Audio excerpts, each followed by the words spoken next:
realmente algum entendimento desse encontro de Jesus com a mulher samaritana. Vamos abrir as Bíblias para o Evangelho de João, capítulo 4. Vamos ler alguns versículos. Eu vou lendo, como é uma passagem um pouco longa, eu vou ler alguns versículos e fazendo os comentários para a gente não ler tudo de uma vez. Então, os primeiros 4 versículos dizem o seguinte: quando, pois, o Senhor veio a saber que os fariseus tinham ouvido dizer que ele, Jesus, fazia e batizava mais discípulos que João, se bem que Jesus mesmo não batizava e sim os seus discípulos, deixou a Judéia, retirando-se outra vez para a Galiléia. E era-lhe necessário atravessar a província de Samaria. Vamos ler até aí por enquanto. Então, o que estava acontecendo até este momento aqui? Como nós temos visto, Jesus estava fazendo muitos sinais, isso já estava incomodando bastante os judeus. No entanto, ele ainda não era o momento dele se confrontar diretamente com os judeus. Ele preferiu retirar-se da Judéia, indo para a Galiléia, ao invés de se confrontar. Mais para frente ele acaba se confrontando diretamente com os judeus, mas por enquanto ele apenas preferiu se retirar. Há um comentário também que diz que ele não queria fazer sombra para João Batista, que também estava testemunhando, e ele estava fazendo mais discípulos. Então, mas isso é apenas um comentário adicional. Agora, interessante nessa passagem, que começa o foco do encontro com a mulher samaritana, no verso 4 ele fala: era necessário atravessar a província de Samaria. E essa informação, ela não é uma informação solta aqui dentro deste contexto. Ele poderia fazer essa viagem da Judéia para a Galiléia, ou diretamente pela província de Samaria, ou como normalmente os judeus faziam, dando a volta pela província de Samaria, exatamente para não passar por dentro e não ter contato direto com os samaritanos. Por quê? Porque os judeus consideravam esse povo um povo impuro, um povo misturado. Então, passa a ser fundamental o entendimento dessa contenda para entendermos a profundidade, a dimensão do encontro de Jesus com a mulher samaritana. Então eu preferi parar um pouquinho aqui e ler um pouquinho sobre a história do povo, essa divisão entre o judeu e o samaritano. Acontece que nessa ocasião, se nós não entendermos exatamente essa diferença, fica o encontro dele com a mulher samaritana, não que perca o valor, mas a gente perde o entendimento um pouco da dimensão disso. Desde a época mais ou menos 700 a.C., depois da morte de Salomão, houve a divisão da antiga nação de Israel entre o reino do norte, Israel, e o reino do sul, Judá. Acontece que, depois que houve a divisão, o reino do norte entrou em guerra com os assírios e foram derrotados pelos assírios. E principalmente os mais ricos foram levados cativos para a Síria, ficando naquele território de Israel apenas os mais pobres, porque poderia representar um peso social para os assírios, e eles levaram apenas os mais ricos. Bom, acontece o seguinte: os que ficaram no território de Israel, os gentios, principalmente da Babilônia, começaram a entrar no território e começaram a se misturar com esse povo, os judeus que ficaram os mais pobres. E essa mistura gerou o quê? Gerou casamentos mistos. Começou a gerar uma adoração para deuses pagãos. E isso o tempo foi passando. Quando aquele povo do reino de Israel voltou para a região, encontrou aquele povo misturado, uma mistura étnica, e eles não aceitaram isso de maneira nenhuma. Houve um entendimento de que aquele povo estava totalmente contaminado, e de fato estava. E o que aconteceu? Eles não aceitavam a comunhão com os samaritanos e começaram a tratá-los com total desprezo. Era um povo totalmente desprezado. Do ponto de vista dos samaritanos, eles estavam guardando a lei de Moisés. No entanto, quando se analisa a religião, a crença que foi montada ali, era uma adoração, era uma coisa totalmente idólatra e com um verniz fino ali de judaísmo. No fundo, era uma religião bastante idólatra. E para a tradição judaica, a rígida lei sacerdotal, ele exigia a pureza cerimonial e a pureza do povo. Então, aquele povo, chamado povo samaritano, não era aceito de maneira nenhuma pelo povo judeu, e isso foi causando essa divisão. E isso aconteceu há 700 anos antes de Cristo. E essa separação foi cada vez complicando mais, ao ponto deles não poderem frequentar o próprio templo de Jerusalém. Então, o que eles fizeram? Eles construíram o próprio templo no Monte Gerizim. E começaram a adorar nesse templo, ao invés do templo de Jerusalém. Isso fez com que a divisão aumentasse. Mais para frente, mais ou menos no ano 128, 130 a.C., esse templo dos samaritanos foi destruído pelo próprio povo judeu. Acontece que isso certamente aumentou ainda mais a contenda. E eles, apesar de não terem o templo físico, continuaram adorando no Monte Gerizim. Até os dias de hoje, pesquisando um pouquinho mais sobre isso, até os dias atuais ainda existem cerca de aproximadamente entre 500 e 1.000 pessoas que são membros dos samaritanos. E até hoje eles adoram ao ar livre no Monte Gerizim, é o local de adoração deles até os dias de hoje. Na época de Jesus, essa separação, essa divisão estava exatamente no auge. Essa combinação de eventos fez com que esses 700 anos estivesse no auge exatamente na época de Jesus, onde havia uma certa número igual de população samaritana e judia. Então existia essa divisão muito forte entre eles. Eles não se falavam, não que não se falassem, mas realmente não havia nenhuma mistura, não havia tolerância nenhuma. Eu tentei procurar uma associação com alguma comunidade atual para a gente tentar fazer uma analogia do que seria, mas é difícil achar alguma coisa na mesma proporção.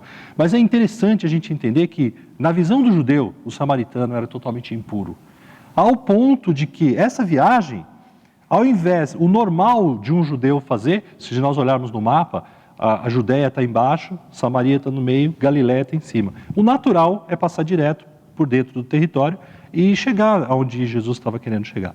No entanto, normalmente o judeu atravessava o Jordão, passava por um terreno gentil, atravessava o Jordão de novo, para não passar pela província de Samaria. No entanto, no verso 4, Jesus, está escrito aqui que era necessário, para ler exatamente, era necessário atravessar a província de Samaria. Não que fosse necessário de fato, porque havia alternativa, mas certamente esse era necessário, já era uma providência de Deus para que o evangelho fosse espalhado para os samaritanos inclusive. Jesus não levou em consideração as diferenças do povo e ele optou exatamente pelo caminho que poderia apresentar o evangelho para aquele povo. Ele optou por passar por Samaria exatamente para levar a palavra para eles.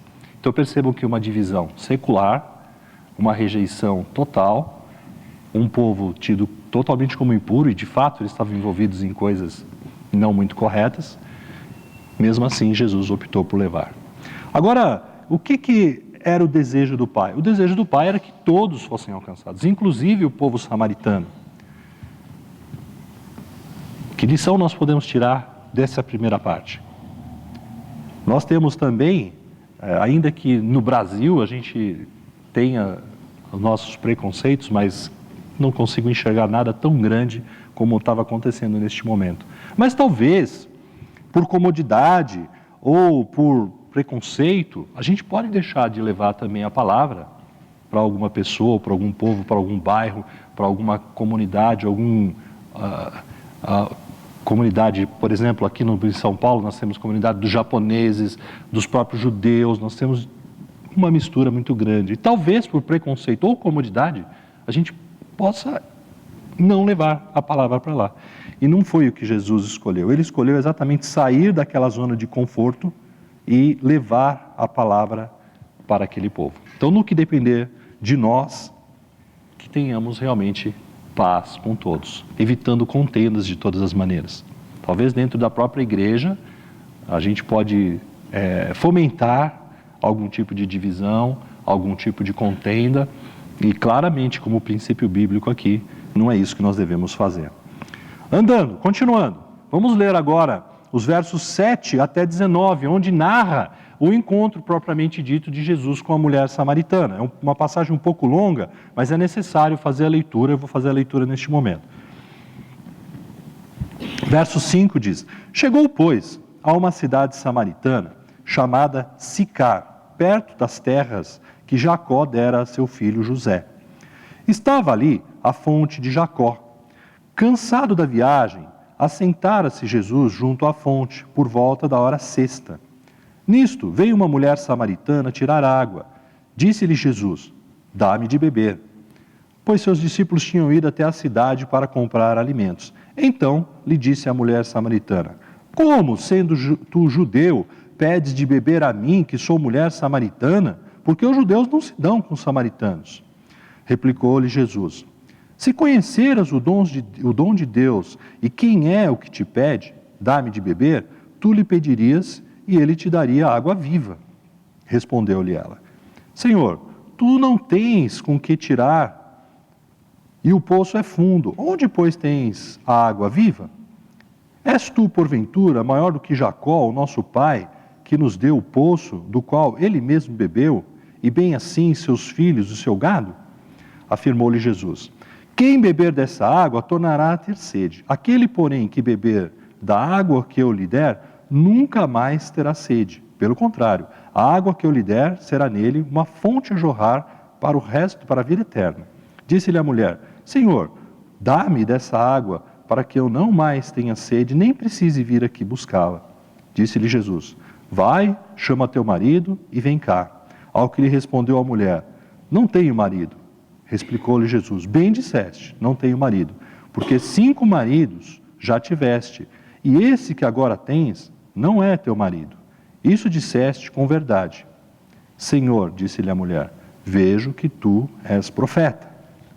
Então vejam que no verso 7 iniciou um diálogo totalmente improvável entre um homem e uma mulher, que não era normal já, e ainda mais, entre um homem judeu e uma mulher samaritana.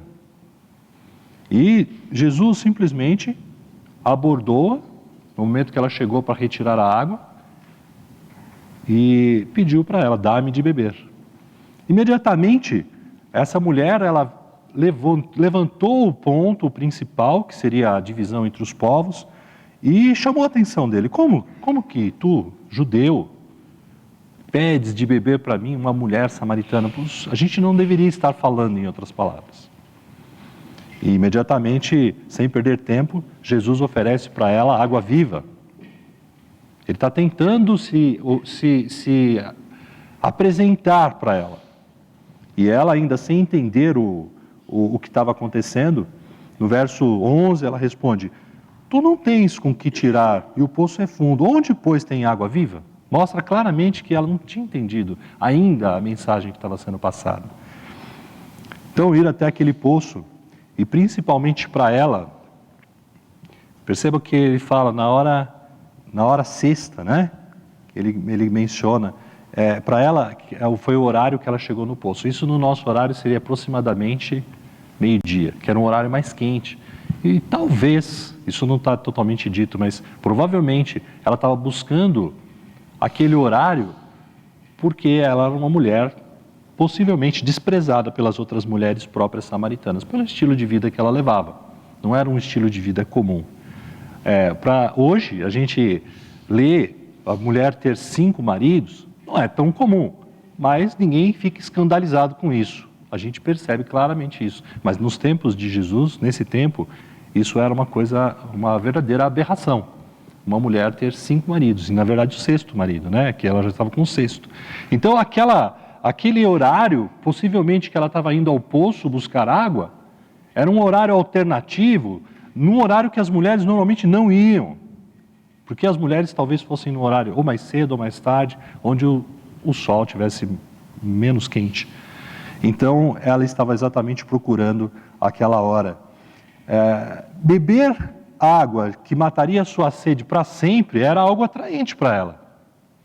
Água viva, que nunca mais ia ter sede, aquilo poderia ser algo interessante para a vida dela, porque ela não precisaria nem ir, se expor e nem voltar lá. Ela não estava entendendo exatamente até aquele momento o que estava acontecendo, o que significava aquela água viva. E Jesus estava usando de maneira totalmente interessante exatamente a necessidade dela para despertar o interesse dela no Evangelho.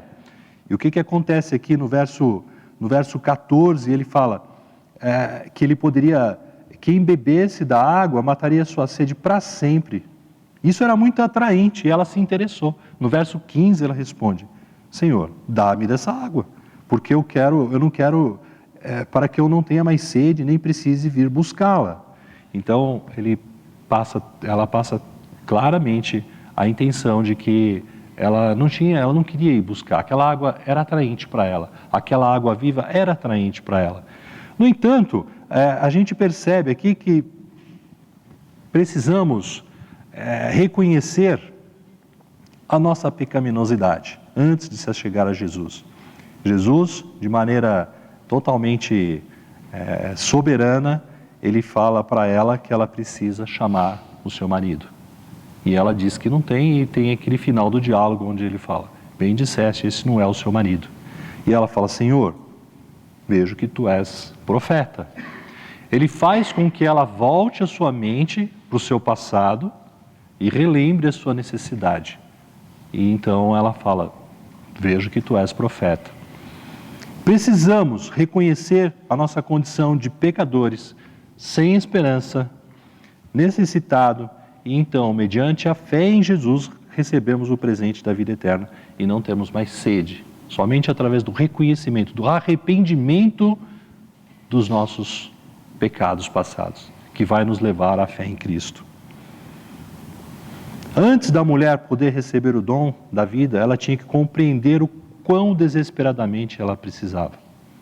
Não somente aquele diálogo começou de uma forma que não era provável e foi se desenvolvendo até o ponto dela levá-la ao arrependimento de fato do seu pecado. O dom era para a vida interior, o qual, no caso dela, estava realmente vazia. Ela precisava realmente daquele presente, daquela água viva.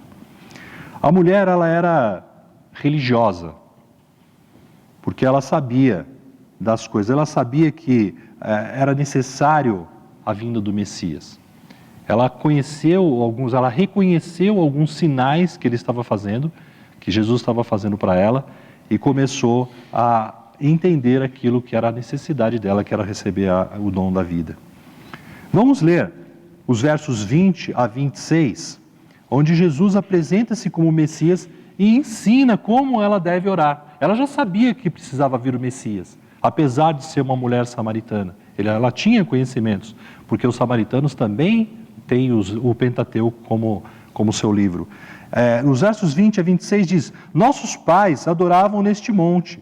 Vós, entretanto, dizeis que em Jerusalém é o lugar onde se deve adorar. Então, os samaritanos adoram no Monte Gerizim, os judeus em Jerusalém. E ela colocou essa diferença. Disse-lhe Jesus: mulher, podes crer-me que a hora vem, quando nem neste monte, nem em Jerusalém, adoreis o Pai. Vós adorais o que não conheceis, nós adoramos o que conhecemos, porque a salvação vem dos judeus. Mas vem a hora, e já chegou, em que os verdadeiros adoradores adorarão o Pai em espírito e em verdade, porque são estes que o Pai procura para seus adoradores. Deus é espírito e importa que seus adoradores adorem em espírito e em verdade. Eu sei, respondeu a mulher, que há de vir o Messias, chamado Cristo. Quando ele vier, nos anunciará todas as coisas. Disse-lhe Jesus: eu o sou, eu que falo contigo. Exatamente para ela que ele apresentou-se como Messias. Ela reconheceu que precisaria vir o Messias. Ela achava que ele era um profeta. e ele apresenta-se com toda a autoridade. Eu sou o Messias, eu que vos falo.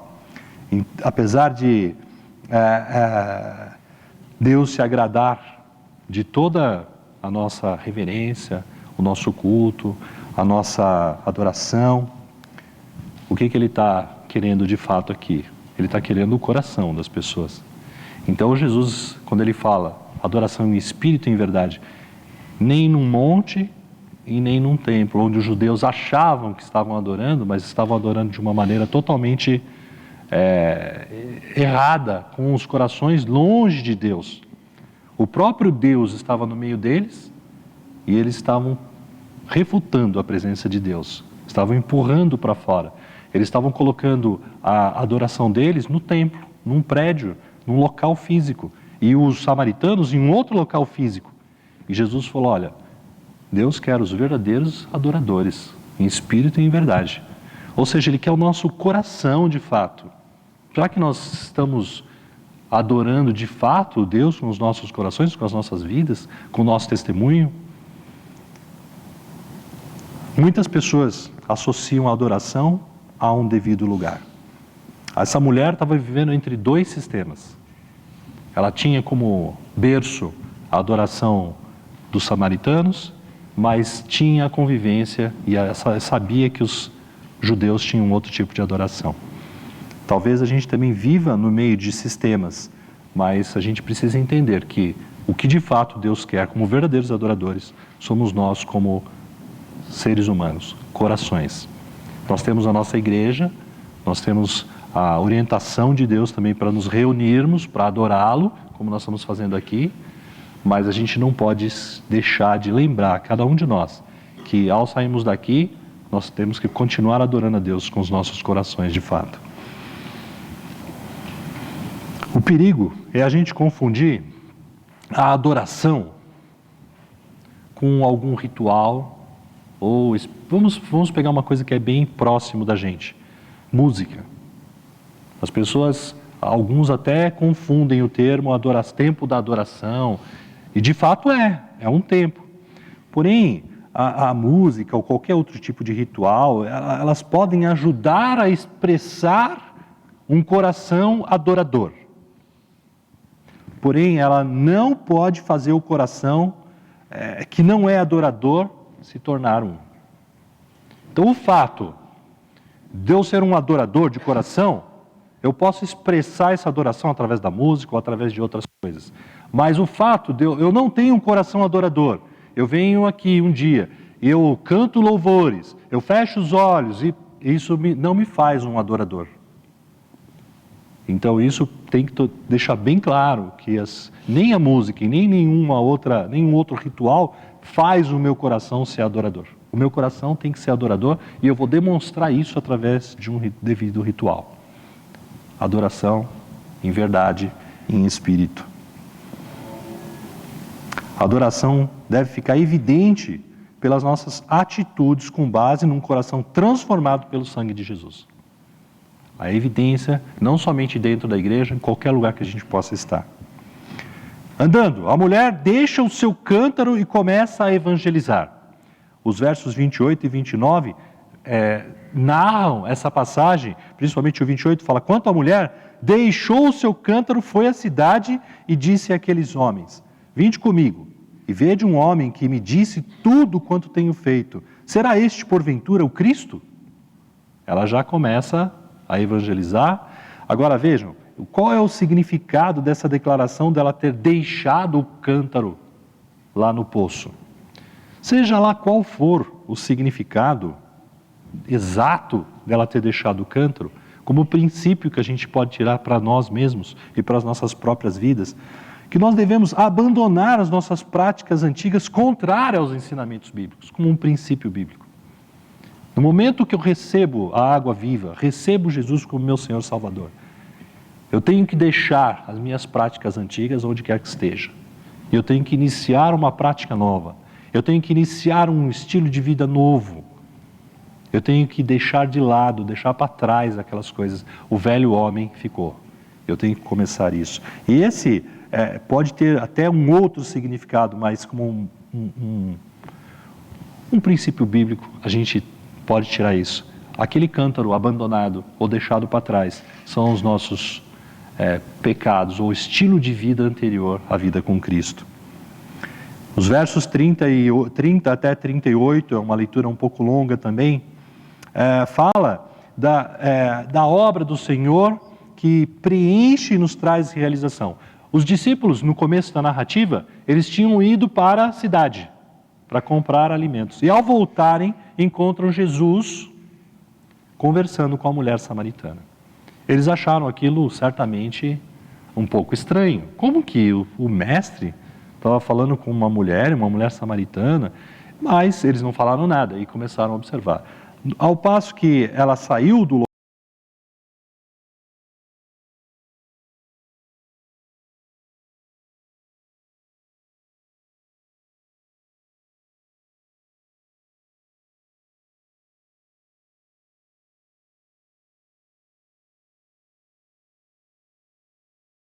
os discípulos estavam preocupados com a fome. E Jesus declara que a comida dele consistia em fazer a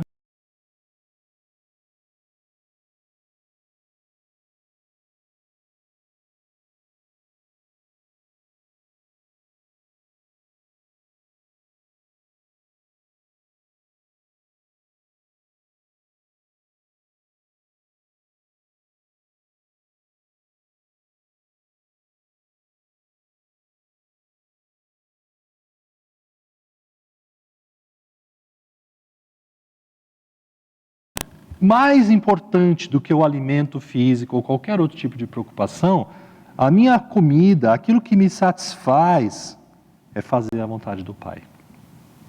Quantos na igreja, e eu não estou olhando para ninguém, por favor, estou olhando para mim mesmo, todos nós temos talentos, todos nós temos dons, ou um dom pelo menos, e às vezes está levando vida completamente derrotada ou insatisfatória e não percebeu ainda que a satisfação, o prazer vai vir exatamente em colocar à disposição do Pai aquilo que Ele nos deu pelo Espírito, o seu dom, o seu serviço, à disposição do corpo, e com isso a gente venha a obter satisfação.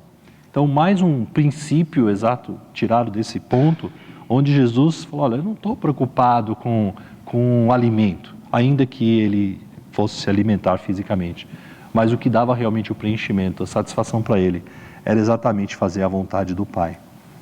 Servir traz paz. Então a mensagem que fica exatamente que o vazio percebido por muitos cristãos, que nós podemos conversar hoje, por vezes se explica pelo foco exagerado que é colocado nos seus próprios interesses e menos no interesse da causa do Pai.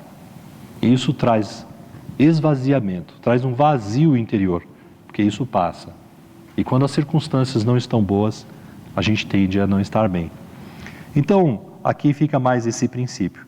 E no final do texto, dos versículos 39 até o 42, fala exatamente da grande comissão em ação. Vou ler só o verso 39. Muitos samaritanos daquela cidade creram nele, em virtude do testemunho da mulher que anunciara. Ele me disse tudo quanto tenho feito. A mulher, Jesus foi ousado, saiu da zona de conforto, foi levar a palavra, o evangelho para aquele povo, que não era o povo escolhido, mais amado pelos judeus, para não dizer outra coisa. E ele saiu da zona de conforto, levou, a mulher entendeu, ele teve evidentemente a sabedoria para abordá-la de maneira que ela se interessasse, e depois ele se revelou, imediatamente ela abandonou o cântaro e foi falar da palavra de Deus para aquelas pessoas da cidade. Imediatamente muitas pessoas vieram para ter com Jesus e creram neles. Então a gente vê aqui o resultado de tudo isso, muitos samaritanos daquela cidade creram nele, em virtude do testemunho da mulher. E também anunciaram, ele me disse tudo quanto tenho feito. Então, Jesus, usando aquela mulher, ele deu o exemplo real da grande comissão. Imediatamente após a conversão, ela saiu anunciando Jesus, Salvador, e muitos vieram a crer. A gente, quando recém-convertidos, geralmente temos aquela sede. Vamos falar da palavra de Deus para as pessoas. A gente tem prazer, me tornei cristão, agora eu sou crente. E alguns, que bacana, outros nem curtem tanto assim. Mas a gente não pode perder exatamente esse prazer e sair falando, evangelizando e ensinando, como a própria grande comissão fala. Chama atenção a prontidão daqueles samaritanos em reconhecer e aceitar o Messias, enquanto os fariseus, doutores da lei, recusaram. Percebam que o conhecimento intelectual muitas vezes atrapalha, como a gente comentou na semana passada. Esses que eram um povo até que deveria recusar por estar vindo exatamente dos judeus, eles receberam prontamente. Enquanto muitos judeus estavam perdendo a oportunidade, exatamente porque estavam com interesses distintos, estavam preocupados no intelectualismo dentro do templo, procurando Deus onde ele não estava, e Deus do lado de fora, estavam colocando Deus para fora do templo. Realmente não é razoável imaginar que faltava conhecimento para os fariseus. O que estava acontecendo exatamente era que a tradição, as expectativas erradas, os interesses estavam na frente de tudo, eles estavam perdendo a oportunidade de ter Deus. Então, no que depender de nós, tenhamos paz com todos. Vamos evitar contendas, vamos nos juntar, não nos separar, não nos dividirmos.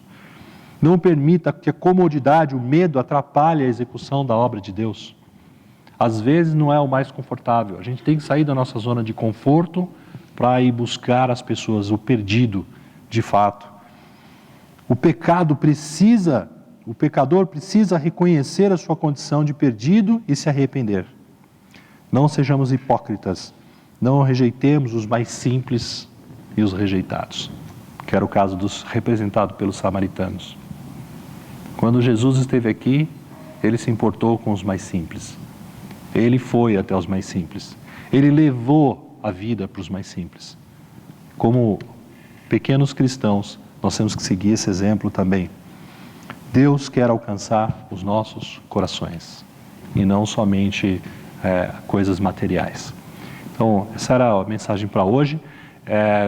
Na semana que vem, a gente quer falar um pouco mais sobre como, aí voltando para os judeus, como de fato eles não estavam reconhecendo e colocaram Jesus à prova. Mas isso é assunto para a semana que vem. Agora eu vou pedir para vocês abaixarem as cabeças, fecharem os olhos.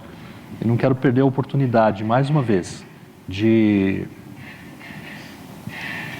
convidar você. Eu tenho praticamente todas as pessoas aqui, são pessoas conhecidas, são da nossa igreja, mas talvez, eu não conheço todos, talvez alguém presente fala, eu nunca depositei de fato a minha esperança, a minha fé aos pés da cruz. Eu nunca vi Jesus dessa maneira, eu nunca aceitei como essa mulher aceitou e como o povo dela aceitou.